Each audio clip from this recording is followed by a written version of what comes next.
أعوذ بالله من الشيطان الرجيم بسم الله الرحمن الرحيم والذاريات ذروا فالحاملات وقرا فالجاريات يسرا فالمقسمات أمرا إنما توعدون لصادق وإن الدين لواقع والسماء ذات الحبك صدق اللہ العظیم۔ قسم ہے ان ہواؤں کی جو بکھیرتی ہیں اڑا کر، پھر قسم ہے ان ہواؤں کی جو بوجھ کو اٹھاتی ہیں، پھر قسم ہے ان ہواؤں کی جو آسانی کے ساتھ چلتی ہیں، پھر قسم ہے ان ہواؤں کی جو معاملے کو تقسیم کر دیتی ہیں۔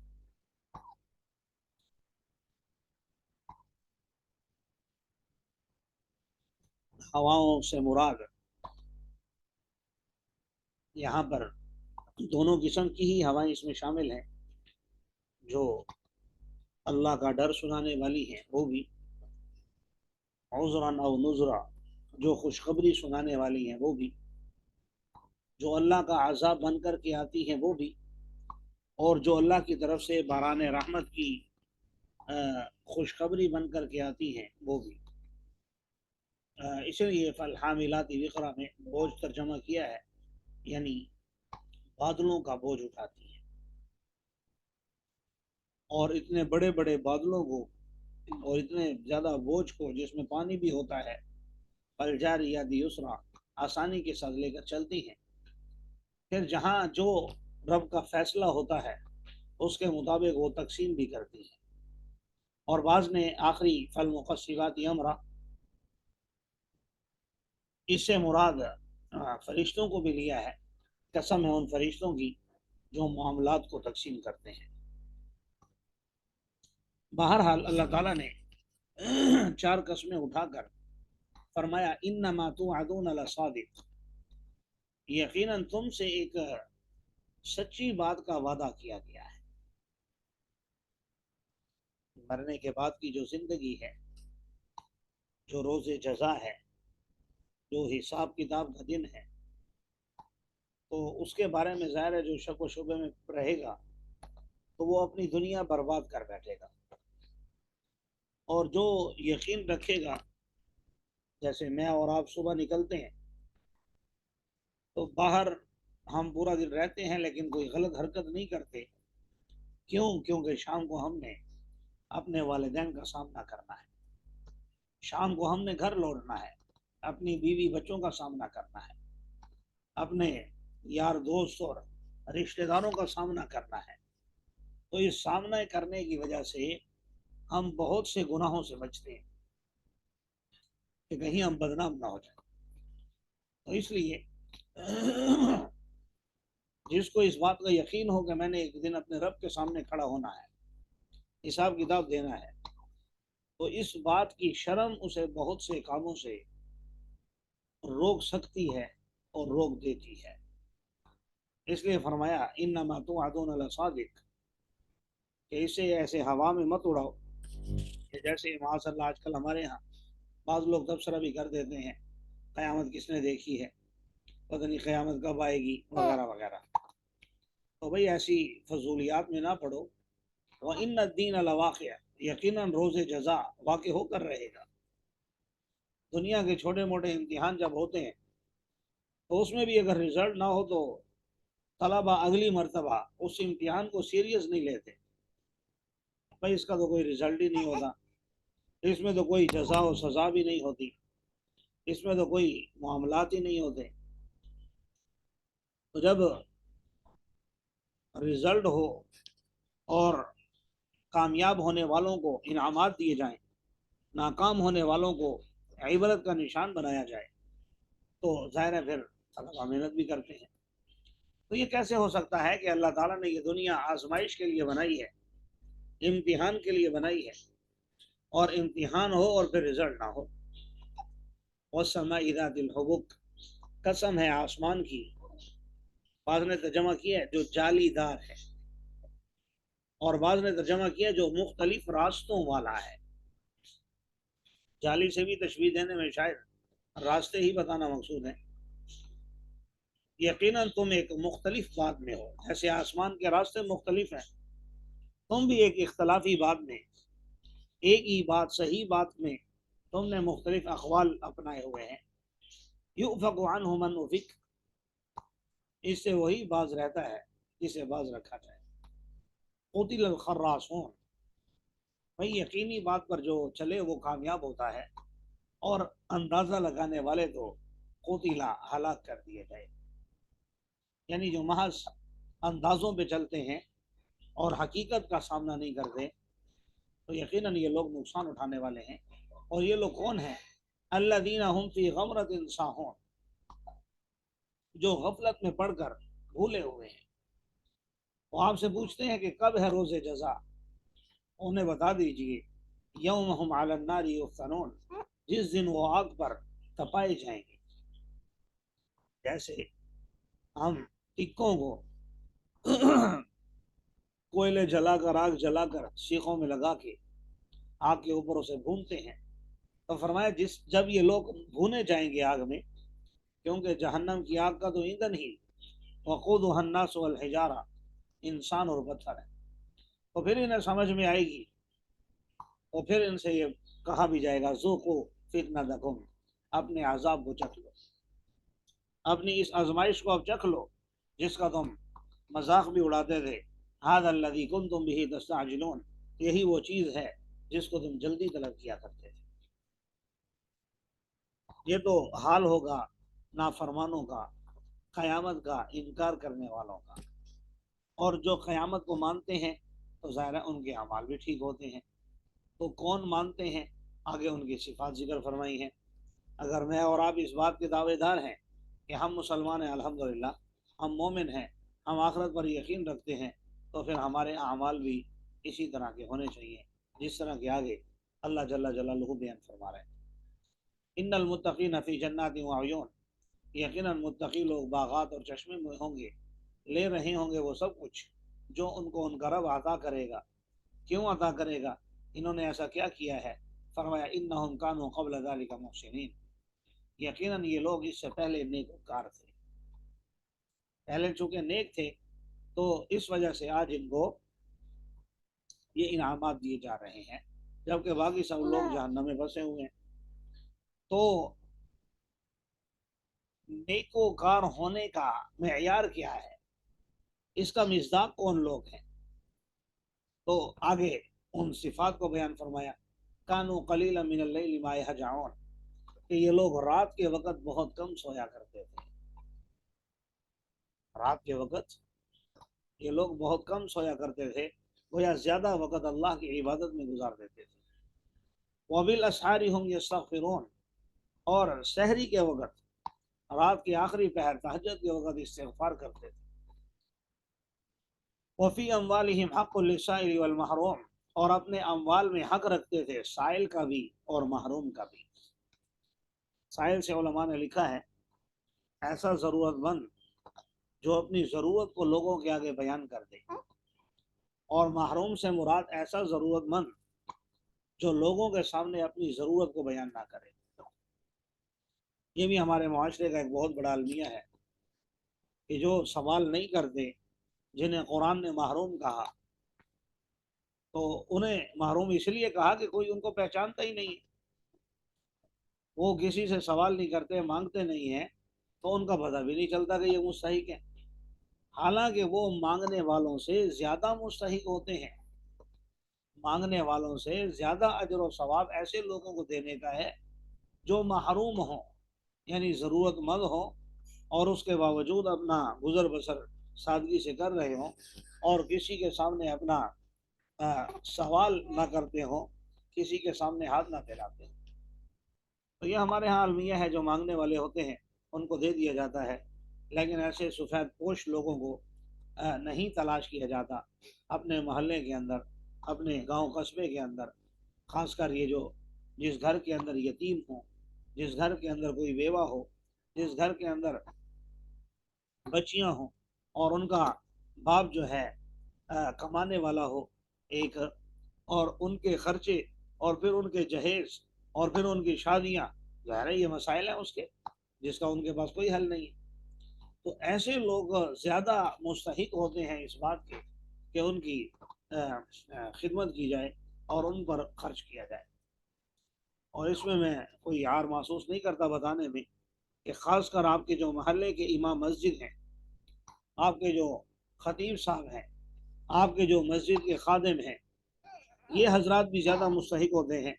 بظاہر چونکہ اللہ والے ہوتے ہیں تو اس لیے یہ لوگوں کے سامنے ظاہر بھی نہیں ہونے دیتے، بلکہ اچھا رہن سہن ہوتا ہے ان کا دیکھنے میں، اچھے ان کے لباس ہوتے ہیں، ہمیشہ سفید لباس پہنا ہوتا ہے، تو لوگ سمجھتے ہیں کہ بھائی جیسے ان کا لباس بے داغ ہے تو ان کی گھریلو زندگی بھی اور ان کا جیب خرچ بھی بے داغ ہے، سب کچھ موجود ہے. حالانکہ ایسا نہیں ہوتا.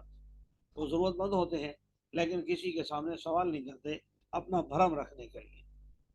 تو ظاہر ہے ایسے لوگوں کا بھرم برقرار رکھنا چاہیے اور انہیں ان کی مدد کرنی چاہیے. وفی الارض آیات للموقنین، اور زمین میں بھی نشانیاں ہیں یقین کرنے والوں کے لیے، اور تمہاری اپنی ذات میں بھی. کیا تم غور و فکر نہیں کرتے ہو؟ کیا تم دیکھتے نہیں ہو؟ آسمان میں جہاں تمہارا رزق ہے یاد رکھو، وما توعدون، وہ چیز بھی ہے جس کا تم سے وعدہ کیا گیا ہے. اس چیز سے مراد یہاں پر یعنی سور جو پھونکا جائے گا اور سب فوت ہو جائیں گے، پھر دوبارہ پھونکا جائے گا، سب بیدار ہو جائیں گے، تو وہ یہاں پر مراد ہے. فرمایا یاد رکھو آپ کے فورب السماء والارض، آسمان اور زمین کے رب کی قسم، یقیناً یہ حق ہے مثل اس کے جو تم گفتگو کر رہے ہو. اس طرح کی تم باتیں کر رہے ہو اس طرح یہ بھی حق ہے اور یہ لازم ہو کر رہے گا. آگے حضرت ابراہیم علیہ السلام کا واقعہ بیان فرمایا، اور اس میں شاید وجہ موافقت بیان کرنے کی یہ ہو کہ ایک تو اس میں اللہ تعالیٰ کے عذاب کا ذکر ہے جو قوم لوط پر آیا تھا. تو فرمایا جیسے وہ نافرمان قوم تھی ان پر اللہ کا عذاب آیا، اگر تم نافرمانی کرو گے تو تم پر بھی آ سکتا ہے. اور دوسرا وجہ موافقت یہ بھی ہو سکتی ہے کہ حضرت ابراہیم علیہ السلام کو فرشتوں نے آ کر خوشخبری دی بیٹے کی، حالانکہ بیوی عجوز عقیم، بوڑھی بھی تھی بانجھ بھی تھی، اور خود ابراہیم علیہ السلام بھی 80-90 سال کی عمر کے تھے، 100 سال کی عمر کو پہنچے ہوئے تھے. تو اس عمر میں ظاہر اولاد ہونا ناممکن ہے، اور یہاں مشرکین کہہ رہے ہیں مرنے کے بعد زندگی ناممکن ہے. تو فرمایا جس رب نے اس چیز کو ممکن کر دیا ہے کہ اس حالت میں اللہ تبارک و تعالیٰ نے ابراہیم علیہ السلام کو اولاد دی ہے، تو وہ ناممکن کو ممکن بنانا جانتا ہے. ناممکن تو تمہاری نظر میں ہے، اللہ کی نظر میں تو ناممکن نہیں ہے، اللہ کے لیے تو ممکن ہے. بہرحال ترجمہ دیکھیے، واقعہ کئی دفعہ گزر چکا ہے پہلے بھی، کہ کیا آپ کے پاس ابراہیم علیہ السلام کے مہمانوں کی خبر پہنچی جو معزز تھے؟ جب وہ اس پر داخل ہوئے تو کہا سلام. ابراہیم علیہ السلام نے بھی کہا وعلیکم السلام. آنے والے قوم منکرون، اجنبی لوگ تھے. تو حضرت ابراہیم علیہ السلام اپنے گھر والوں کی طرف متوجہ ہوئے اور ان مہمانوں کے لیے بھنا ہوا بچڑا لے کر آئے. فقربہ الیہم، ان کے سامنے کیا، لیکن وہ آنے والے تو فرشتے ہیں، انسانی شکل میں ہیں، اب وہ کھا نہیں رہے. تو اس زمانے کا یہ رواج تھا کہ جو کوئی دشمن ہوتا تھا آپ کے گھر آتا آپ کے قتل کے ارادے سے یا نقصان پہنچانے کے ارادے سے، تو وہ پھر کھانا نہیں کھاتا تھا. تو حضرت ابراہیم علیہ السلام گھبرا گئے اور فوراً کہا الا تاکلون، تمہیں کیا ہو گیا، تم کھاتے کیوں نہیں ہو؟ فاوجس منہم خیفہ، اور ان سے حضرت ابراہیم علیہ السلام نے خوف بھی محسوس کیا. تو فرشتوں نے کہا لا تخف، خوف مت کیجیے، اور انہیں خوشخبری دی ایک بردبار علم والے لڑکے کی. فاقبلت امرأته في صرة فسقت وجهها وقالت عجوز عقيم، تو ان کی بیوی متوجہ ہوئی، آئی چیختی ہوئی، اپنے پیشانی پر ہاتھ مارا اور کہنے لگی عجوز عقیم، میں بوڑھیا اور بانجھ بھی. کہنے کا مقصد یہ تھا کہ بھئی اولاد تو جوانی میں ہوتی ہے، اگر کسی کو ہونی ہو، اگر کوئی بانجھ نہ ہو، تو میں تو جوانی میں بانجھ رہی ہوں، مجھے تو اولاد ہو ہی نہیں سکتی، پھر اب جوانی میں نہیں ہوئی تو اب میں بوڑھی بھی ہو چکی ہوں، دو سبب اولاد نہ ہونے کے جمع ہو گئے، ایک تو میں بانجھ ہوں کیونکہ جوانی میں اولاد نہیں ہوئی، دوسرا میں بوڑھی بھی ہو چکی ہوں، تو اس عمر میں کیسے اولاد ہو سکتی ہے؟ تو فرمایا، فرشتوں نے کہا کذالک قال ربک انہ هو الحکیم العلیم، اسی طرح آپ کے رب نے کہا ہے، ہمیں بھی نہیں پتا کیسے ہوگی، لیکن آپ کے رب نے کہا ہے، اور وہ حکمت والا بھی ہے، علم والا بھی ہے۔ اب ابراہیم علیہ السلام ان کی طرف متوجہ ہوئے، فرشتوں کی طرف، اور ان سے کہا کہ اگر تم فرشتے ہو تو یہ بتاؤ، ما خطبکم ایھا المرسلون، اے بھیجے ہوئے فرشتوں، تمہارے آنے کا مقصد کیا ہے، کس کے پاس آئے ہو؟ تو انہوں نے کہا ہم بھیجے گئے ہیں ایسی قوم کی طرف جو مجرم ہے، تاکہ ہم ان پر برسائیں مٹی کے پتھر، مسومۃ عند ربک، جو آپ کے رب کی طرف سے نشان زدہ ہیں حد سے تجاوز کرنے والوں کے لیے۔ بتانا یہ مقصود تھا کہ ایمان والوں کو نہیں لگیں گے، بلکہ صرف کافروں کو لگیں گے۔ اور بعض نے کہا نشان زدہ سے مراد ہر پتھر متعین ہے کہ کس کافر کو لگے گا۔ بہرحال اللہ کی ذات تو ہر چیز پر قادر ہے۔ فرمایا ہم نکال لیں گے ان لوگوں کو جو اس میں ہیں ایمان والے، اور ہم نے اس میں کوئی گھر نہیں پایا مسلمانوں کا سوائے ایک گھر کے، یعنی حضرت لوط علیہ السلام کے گھر کے، اور ہم نے ان میں نشانی چھوڑ دی ان لوگوں کے لیے جو دردناک عذاب سے ڈرتے ہیں۔ اسی طرح موسیٰ علیہ السلام کے بارے میں یاد کیجیے، جب ہم نے ان کو بھیجا فرعون کی طرف واضح دلیل دے کر، لیکن اس نے اپنے فتولیٰ برکنہ، اپنے ارکان سلطنت کے ساتھ اس نے پیٹ پھیری اور کہنے لگا ساحر و مجنون، یہ تو جادوگر ہے یا پھر مجنون ہے۔ تو ہم نے اسے اور اس کے لشکروں کو پکڑا، فنبذناہم فی الیم وہو ملیم، ہم نے انہیں سمندر میں غرق کر دیا اس حال میں کہ وہ ملامت کر رہا تھا اپنے آپ کو۔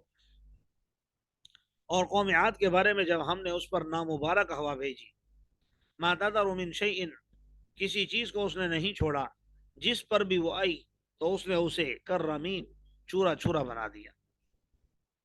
اور قوم سمود کے بارے میں جب ان سے کہا گیا نفع حاصل کر لو ایک مدت تک، 3 دن کی مہلت دی تھی، فَعَتَوْا عَنْ أَمْرِ رَبِّهِمْ، تو انہوں نے اپنے رب کے حکم سے روگردانی کی، ان کو ایک آواز نے پکڑا اس حال میں کہ وہ دیکھ رہے تھے، لیکن استطاعت نہیں رکھتے تھے کھڑا ہونے کی اور نہ ہی انتقام لینے کی۔ اور قوم نوح ان سے پہلے، یقیناً یہ سب فاسق لوگ تھے جن کو اللہ نے پکڑا۔ بتانا یہ مقصود ہے ان واقعات سے کہ اگر تم گڑبڑ کرو گے تو تمہیں بھی پکڑ لیا جائے گا۔ اللہ تعالی ہم سب کی حفاظت فرمائے۔